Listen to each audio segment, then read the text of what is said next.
Hey, what's up, guys? Welcome to episode 5. Today we're going to be talking about how to increase your followers organically. Let's get into it.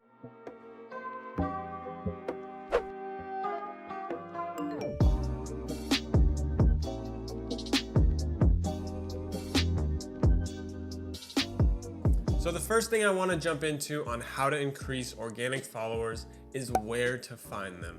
Where to find them is super important because we don't want to engage with random accounts. It's only going to grow your account slowly with untargeted followers that are going to turn into those ghost followers that we talked about last episode.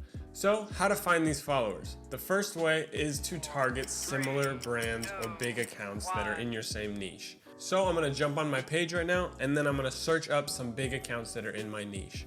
So you should know a few accounts that are big in your market, but if you don't, just type in a keyword and the biggest account is going to come up. So pertaining to my page, a good place to find these followers would be an Instagram account that is in my market, so a van life niche that has a lot of engagement and a lot of followers. If you just type in, a word that relates to your brand. So I'm just going to type in travel here. And then the first one's gonna pop up is travel and leisure. It has 4 million Instagram followers. And then I'm just gonna click on the most recent post or the two most recent. And I'm just gonna see who has liked their photo and commented on their photo. So as you can see, people have commented less than 13 minutes ago. So I know that these comments are very recent. These people are super active because they're commenting on pages and they're liking the photos, also following those pages. So those are the kind of Instagram users that I want to engage with because I want to grow my brand with people who are most likely going to follow me, engage with my posts, just like they are here, commenting and liking these photos. I'm going to find a comment on here that someone left. And then what I want to do is I want to engage with that person. What I'm doing is I'm making a personal connection with someone who's following a similar page to draw them to my page. I'm gonna find a good comment in there, like their comment, maybe go to their page, like a few of their photos, leave a genuine comment back to them, whether that's on one of their photos or even in the comments that they've already left. This way you are creating a personal connection with them, giving the opportunity for them to then visit your page. And since you have similar content to what they're engaging with, they're most likely gonna follow you, most likely gonna be a user that's gonna engage with your posts, like your photos, comment on them. We don't want to abuse this opportunity here. Instagram has put up barriers to block that kind of activity.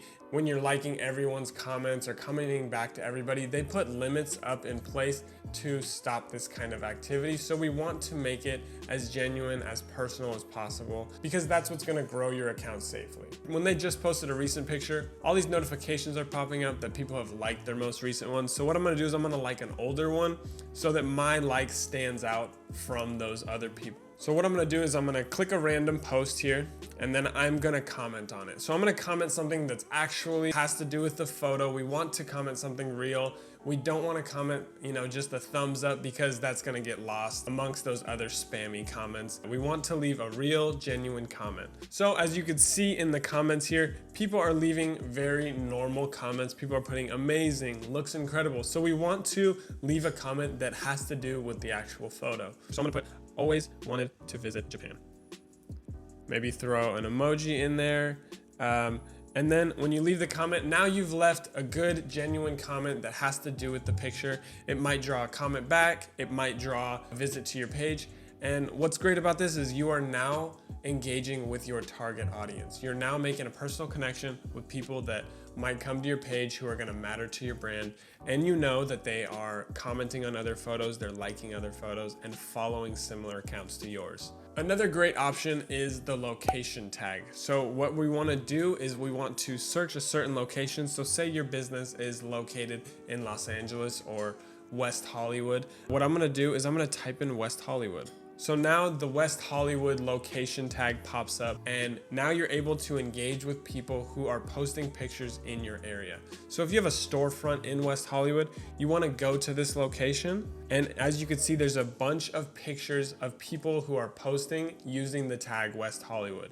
Now you're able to engage, like, comment on these people's posts that are in your area, which is driving traffic to your Instagram from real potential customers. Another way to find your followers is through the hashtags. We don't want to target the big hashtags, you know, the ones with millions of users, because those get flooded with accounts that don't even apply to our brand. So what I'm going to do is I'm going to type in, you know, a keyword along with another word that relates to it. I'm gonna type in van life build to maybe find people that are very passionate about vans as well as want inspiration, and they're going to visit my page because they're a smaller account. I'm gonna click this van life hashtag. I'm not gonna go after the top posts, but I'm gonna go after the most recent posted ones. So why I'm going after the most recent is because these are the smaller accounts, as well as I may be one of the first to comment on the post, which stands out to that user. So I'm gonna click the most recent photo, and then I'm gonna like it, and then I'm gonna comment something that's relevant to the post, just like we did earlier. And what this is gonna do is it's gonna pop up as, you know, their first comment. They're gonna see a big van life page has now commented on their post and will draw a visit to my page, hopefully a follow. I really wanna stress not engaging with random accounts. It's not useful to your account. So we wanna steer away from automation. It's gonna get your account banned, it's gonna get your account blocked, and at the end of the day, it's not worth it. We want long-lasting, long-term relationships with people that are in your niche, gonna matter to your brand, who will most likely buy from you and support your business. So this chapter combined with the content chapter in episode 4, that is the perfect recipe for quick organic growth. In my experience, I've seen, you know, people running automation or following and unfollowing to grow their account, but there's no official system or algorithm that is gonna avoid blocks and bans on accounts. I've seen big accounts get banned and lose all the work they've put into it. So running with this strategy, I've found, is the best way to grow your account safely, organically, just to stay away from those blocks and bans. So that is it for episode 5, how to increase your followers organically. Let's jump into the recap.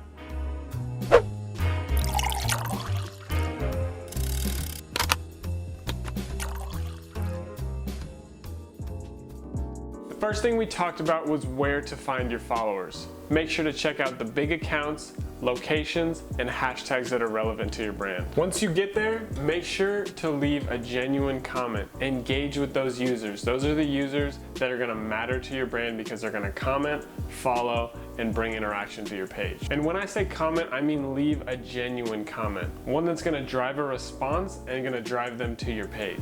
That strategy combined with the content strategy is gonna grow your brand very quickly through Instagram.